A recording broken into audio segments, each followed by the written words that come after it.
everybody.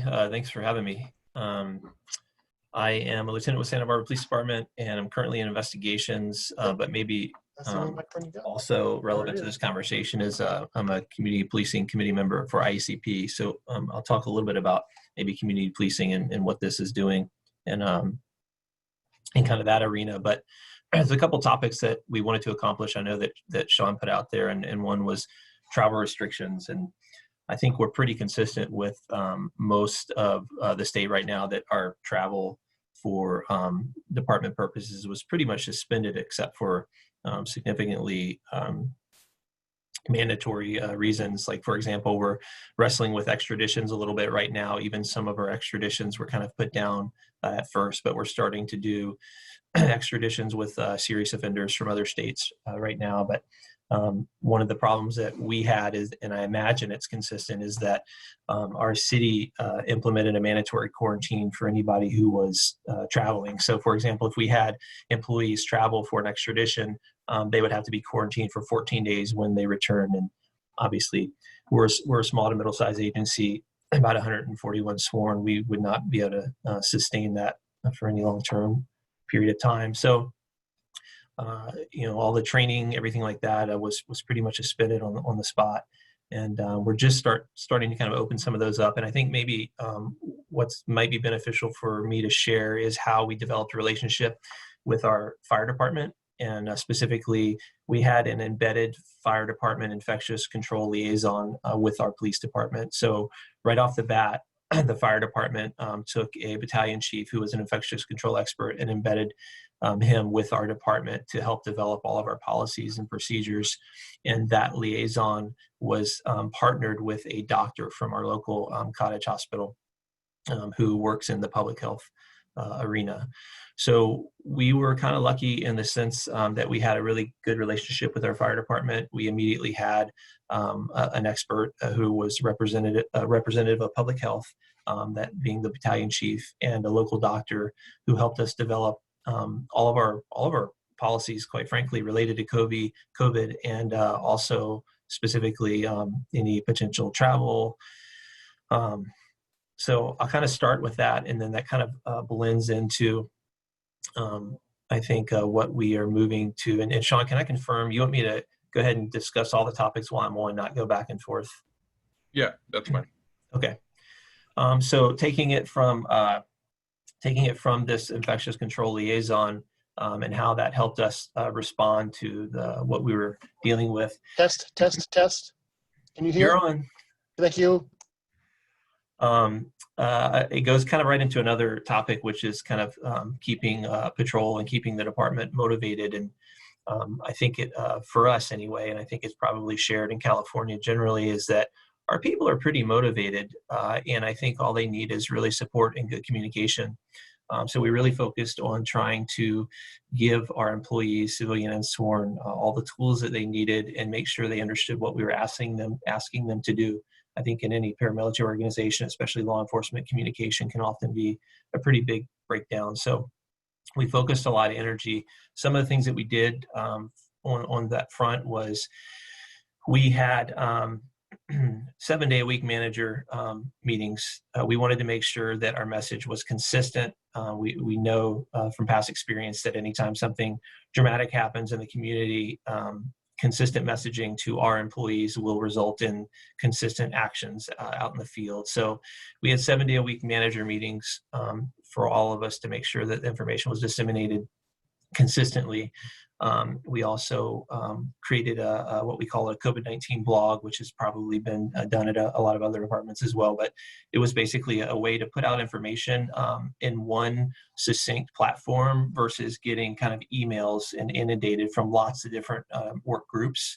And that seemed to be pretty well received. We also were able to, on those blogs, post our chief's videos or any other significant videos that were related to COVID. So the consistent meetings so that we're all on the same page, a central located blog where all the information is being disseminated related to COVID versus kind of being inundated by a bunch of different people.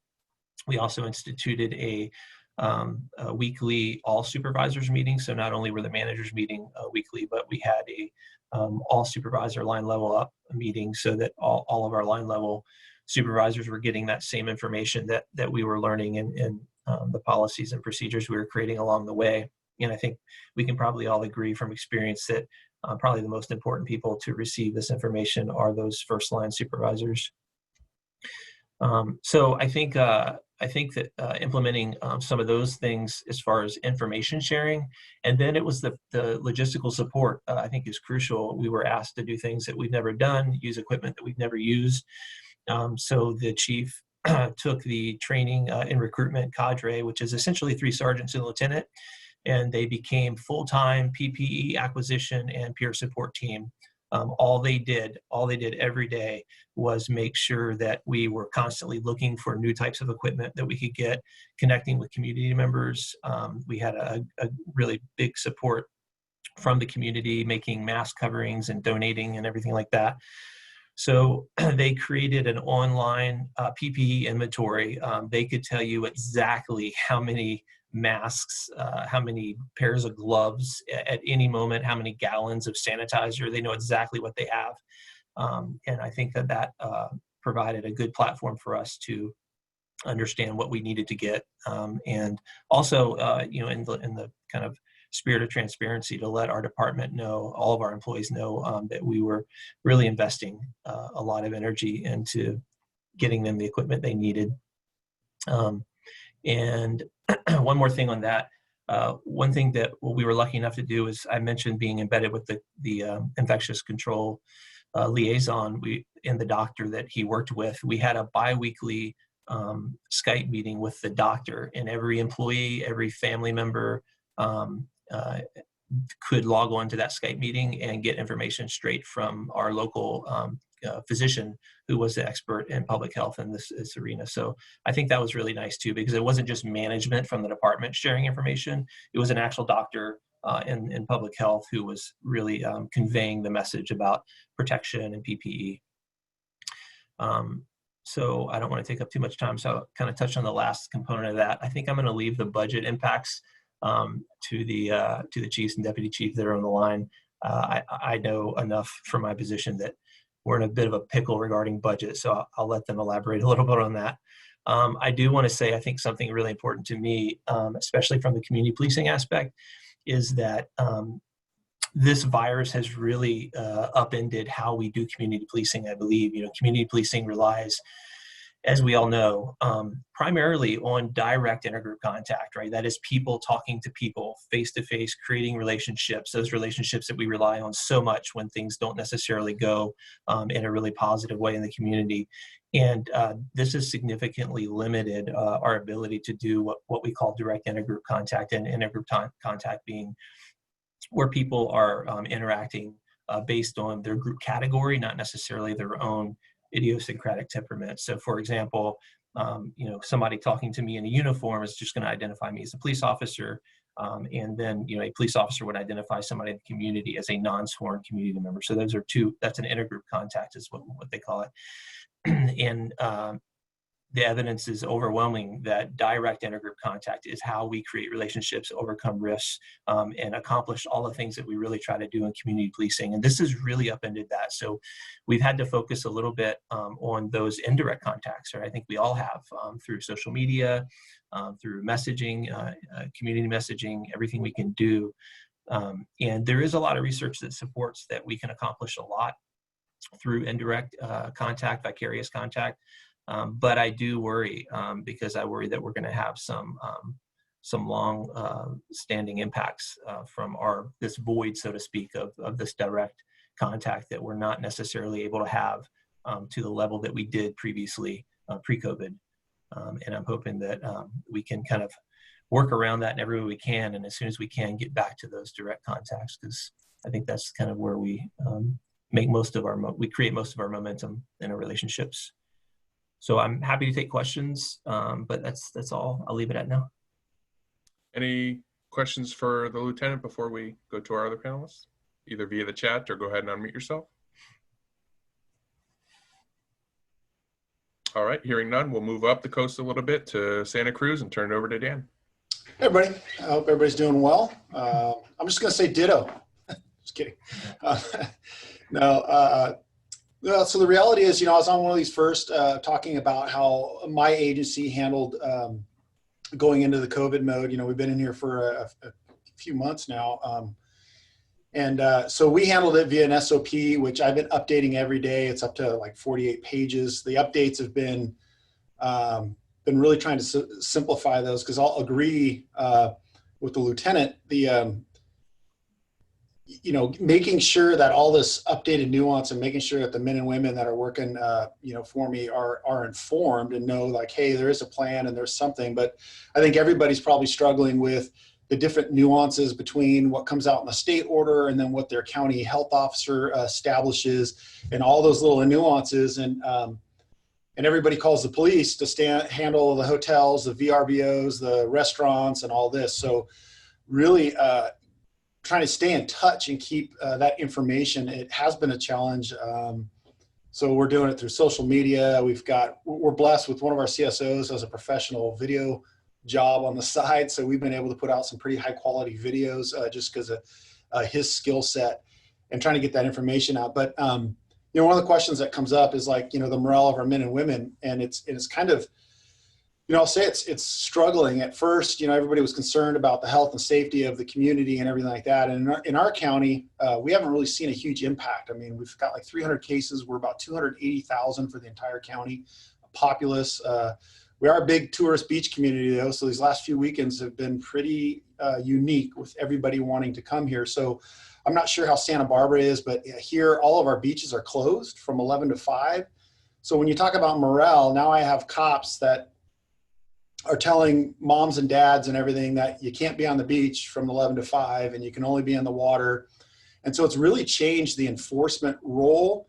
And it's interesting, as you talk about community relationships, I think for all of us, we're on that cusp of what was reasonable in March and even through April. And now that we're into May and going into June, it seems that with the public, it's getting less and less reasonable. Some of the asks of these health orders, such as people don't understand why they can be at a Home Depot shopping, but why can't they be at the beach and spread out? So we're working hard with other departments, but that's also a challenge. We're working very closely with our fire department, obviously.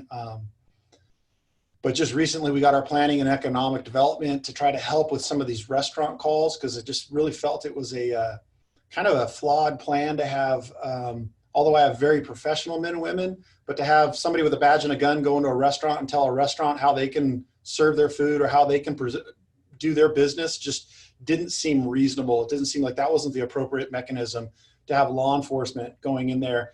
Because that's the conversation I had with my chief was, we worked so hard on building community relationships and building these bridges, and we're here to work with you. And then this struck, and now suddenly we're basically telling businesses you can't do your business, or you can only do it in this manner. And it really, I think it's putting a strain.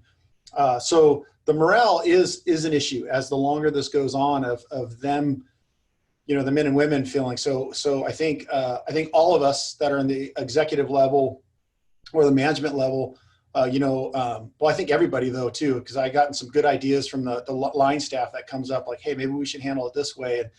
And just kind of thinking outside of the box on some of these things. Like, again, so we're not the only, the county does this, but it was harder to get our other departments to kind of get involved, because they didn't want to say no to businesses either, but we're like, hey, you're the ones that do business licensing, so why don't you handle that? And they finally agreed. So I think that's taken some of that, that sting out of some of that enforcement activity. Meanwhile, at night, I'd be interested to hear how the other jurisdictions are doing. Our commercial burglaries are through the roof. Our smash and grabs are, they're pretty high. We're having a lot to do that. So we've got people out in plain clothes, everything, trying to kind of curtail this, and because it's unique having businesses with nobody around. And so that was true at the beginning, and even as things are opening up, we're still seeing that. So I will answer the financial question. I think everybody's taken a hit. Our city has announced that we're $10 million for this last quarter, being our jurisdiction, similar to Santa Barbara's. We're a big tourist town, big transit occupancy tax, your sales tax, our admission tax to our boardwalk, all that's non-existent. So to add to the morale issue is you have your men and women struggling with this, this quandary of what portions of these health orders. I mean, we're supposed to enforce them all, but some of them are very nuanced and they don't understand them as well. So how do we make that happen? But now the city's coming back and saying, hey, we need everybody to take a 10% cut in addition. So, and I'll be honest with you, it's a hard rub because there were about, I'm sure the other panelists in the same boat, either taking cuts, but we also saw that there were other employees who are valued, but got to stay home for like 2 months. And so now you have the line staff like, hey, this, you know, I put in 12-hour shifts day in, day out, and now I'm getting asked to cut. So we understand the nuance and the realities of this is the reality is I think every jurisdiction's hurting financially. And I think the men and women and myself, we understand that, but just trying to dole, what does that look for each individual department? And we're just opening the door on that and don't have the answers because it is tough to tell people, yeah, you've been working very hard and long hours, but now we're going to cut your pay. So, you know, we're working through that, but we're right in the mix of that. And it's just, it's unfortunate. So we've got a lot of balancing to do, and we're continuing to do that, but I think it'll continue to be the challenges. And then hopefully our new public health order just came out today and it didn't really change anything. So that'll continue this for a little bit longer. Thanks, Dan. You mentioned, and before we turn it over to Sheriff, just since we just came off two kind of coastal jurisdictions, mentioned the beaches opening up. And of course, a few of these leads ago, we had somebody from Huntington Beach and Sheriff talk about what they've been dealing with in terms of folks that were kind of flocking to the beaches as we're coming through these phases. Have those areas also been, or historically been, overlapped with any of your homeless areas, homeless populations, and how has that been going, kind of, you know, policing that? Because the last session we did last Thursday of this was on homeless enforcement, and they were talking about, you know, that everyone's looking to the police, obviously during these times and even before, to do everything and even kind of corral the homeless. Has your homeless infiltrated or overlapped with your beach populations, and how has it been going? People that want to get back on the beach, as we're seeing pictures across the news of people flocking to beaches. Have you seen a lot of that, either one of you? Well, I can answer real quick. The one benefit of closing the beach, so the beach is closed every day from 11 to 5 in our county, every county, state, every beach. So some of the homeless encampments that we used to have on the beaches are no longer there because the entire beach was closed. But have we seen an impact throughout the city? Absolutely. It's been a full court press. And so again, that adds additional challenges as we're enforcing or trying to work the nuances of enforcement with these health orders, with also then, the orders to not displace some of these encampments. And we're not alone like anybody else, but over my career, I haven't seen that many so well-established campsites spring up in our town. It's not just a simple tent that's being taken down. We're getting full structures built. And so we're really just now starting to come out with some plans with the county. Our county, I gotta be careful saying this, but our county was, I don't think, as quick to deal with some of these foreseeable problems with these homeless encampments and helping us out with some of the resources they have, even going out into the field and dealing with like health related problems. So we're just starting to get there, but it's definitely put a strain on our resources.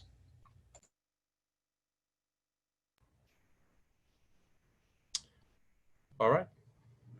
If nothing else on that topic, or if there's anything else in terms of the beaches or coast that you may have, Shawn, I'll turn it over to Sheriff Lopey. Hey, Shawn, can you hear me? Yeah, we have implemented some similar processes to protect our people, our coworkers, and also the citizenry. Sounds like Santa Barbara and Santa Cruz City is doing a great job. I'm going to mention a few things that sheriffs deal with that haven't been mentioned yet. We have some of the similar issues that you have on the beaches because 60% of our land is public land. So we have people flocking out of the metropolitan areas, to our public land areas, mostly Forest Service. So we have had those issues.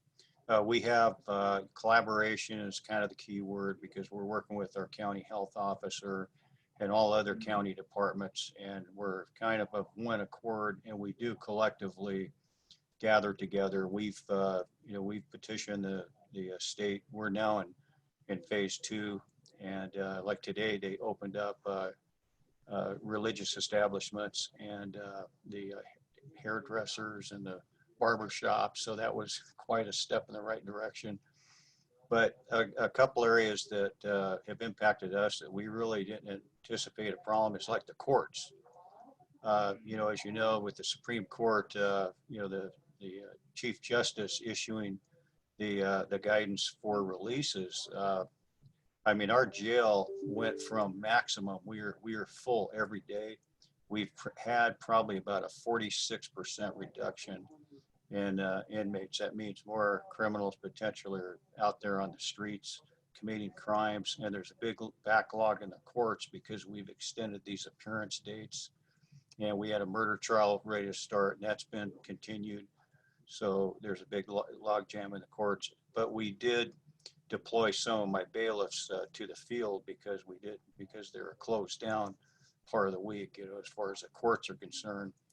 Also, the jail, we had some big challenges with screening. What if someone is exhibiting symptoms of COVID-19 or a cold or flu? We set up rather quickly a screening process for our allied agency counterparts and our department, and it's worked extremely well. We've been fortunate. We haven't had any outbreaks in the jail. I think it's because of that screening process, and our county health officer has been very cooperative in responding 24 hours a day should we book somebody that may be infected by the virus. So that's worked real well. Another thing we dealt with is we had this, we too have had some upsurges in crime, and burglaries are definitely an issue. But we also had a lot of fraud attempted against our population. So like the other departments, we use social media, and we got news releases out. Hey, what's going on with our department? For example, we closed our office and limited our interactions to the computer emails, phone calls, and we still were in operation, but our actual office we just opened up today. So that was a challenge to protect not only our uniform members, but also our professional staff who are in a position to contact the public on a regular basis. And that's worked out pretty well because people can start getting angry. They can't put in for their CCWs or the civil, we had to shut down or at least curtail the civil processes. And that's a pretty big deal when you're kind of putting evictions and things like that on hold. But that's worked out fairly well. And again, we're open up today. I think another area was the big issue came up. Well, we have the authority to enforce the requirements imposed by our health officer, our county health officer in the state, and some of these federal mandates. Well, who's going to enforce that? Well, we're pretty shorthanded. We have a big county, but we decided that really the sheriff's office should be the ones that address these enforcement issues. And thus far, we've used a lot of public information. Sometimes the complaints come in about a city restaurant or a bar, and what we've done is I contact the police chief. We've gotten a lot of cooperation. They'll look into these things. A lot of times it's just a matter of education, and we've had pretty much universal support. We too have had a problem with these influx of tourists, and if we get a complaint, we'll coordinate with our federal and state counterparts. For example, Mount Shasta, we're getting a lot of people on Mount Shasta climbing the mountain. So we work with the Forest Service and close. It's a 14,000 foot elevation mountain and tourist attraction. We close traffic beyond the 10,000 foot elevation level, and that curtailed some of the citizens that are visiting. And other than that, I think we've enacted some similar protective measures and processes as shared by Santa Barbara and Santa Cruz. Oh, one thing I want to mention, the fiscal impacts. We're in the process, of course, of finalizing our budget, and we have a new CAO.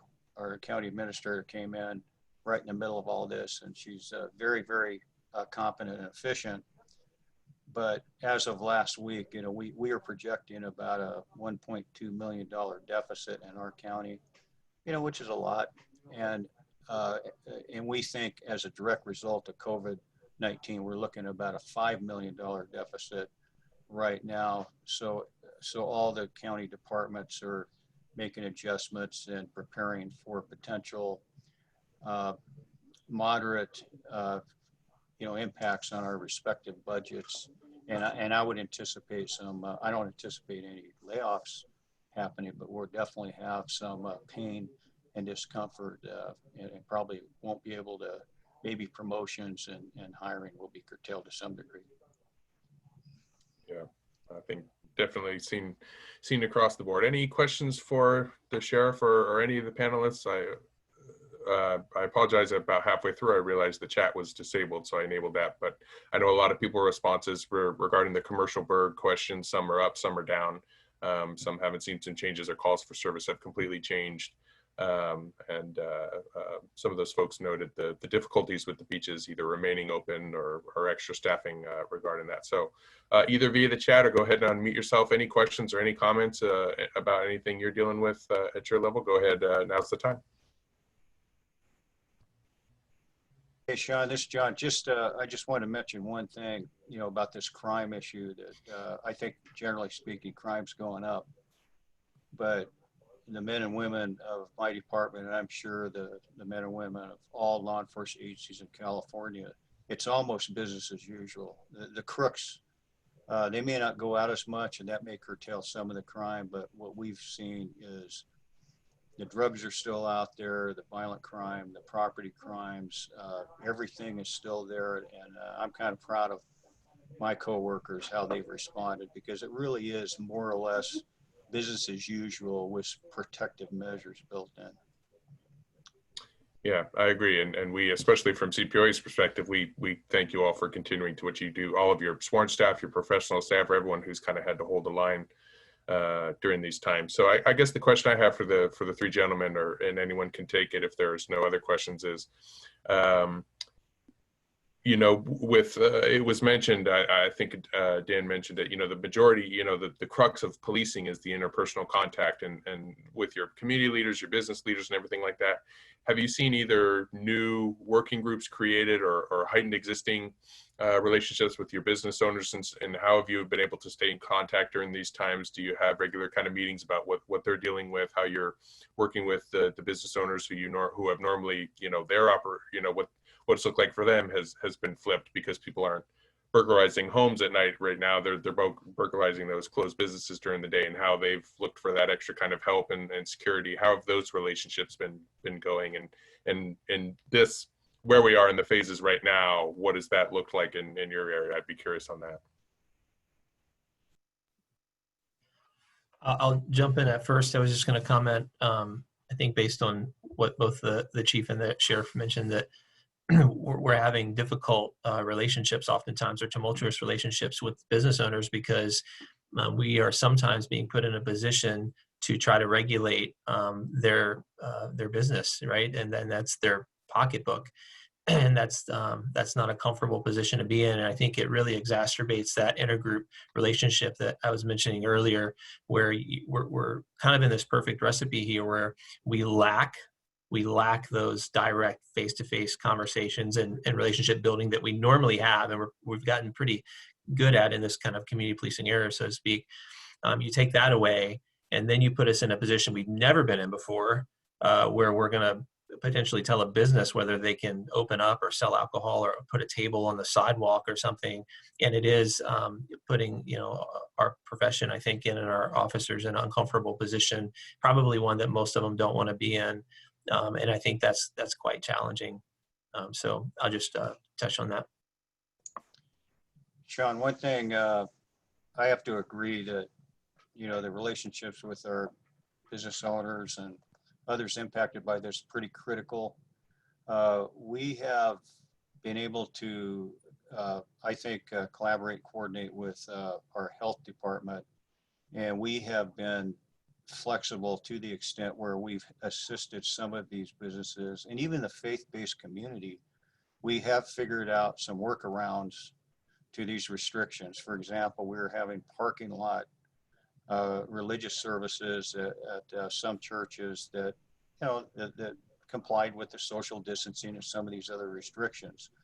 I think two keys that we have implemented that or used that have helped is, one is the more information that people have, the more comfortable they're going to be with these restrictions. And two is we're working as a county team to expedite the opening of a lot of these businesses and events. Over Memorial Day yesterday, we had a great Memorial Day celebration where people actually showed up in Mount Shasta. I guess it was the second.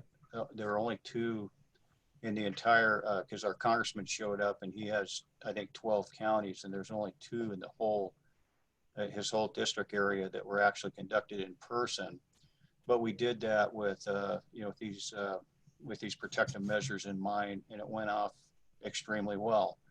And like today, I mentioned the hairdressing salons and the barber shops and the religious, the churches are going to open up. So I think that collaboration, coordination with your counterparts in either the city or the county within which you work, the public information, and just work with people to, when it's possible, to implement, the variances or workarounds. And we even helped some schools design some graduations that worked out, using social distancing and some of these other processes, which I think kind of reduced the tension to some degree.